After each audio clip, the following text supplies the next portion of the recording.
আসসালামু আলাইকুম। সবাই কেমন আছেন? আশা করি সবাই ভালো আছেন। আজকে সকাল সকাল চলে আসলাম নদীতে কাপড় ধুবো। আসলে শীতকালে আমাদের নদীর পানি শুকিয়ে যায়, পানি থাকে নদীর মাঝখানে। কাপড় ধোয়াধাই করা যায়, গোসলও করা যায়। নদীর পানি একেবারে শুকায় নাই, নদীর মাঝখানে এখনো পানি আছে।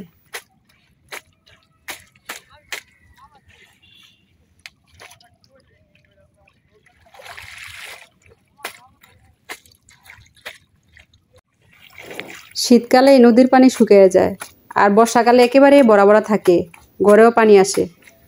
পরে আপনাদেরকে দেখাবো যখন বন্যা হবে পানি আসবে।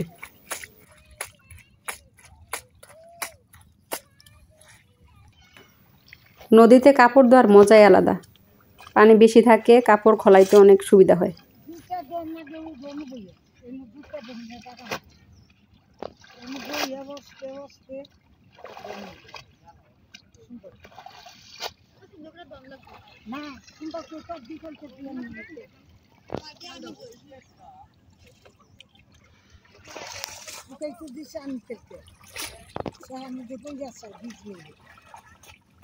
আমার ছোট ছোট সব কাপড় খোলানো শেষ।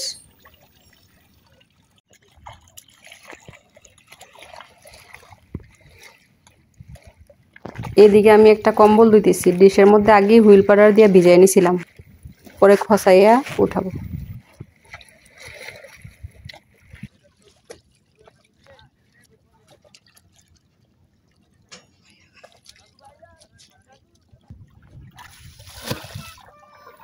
এখন কম্বলটা খোলাই নিতেছি।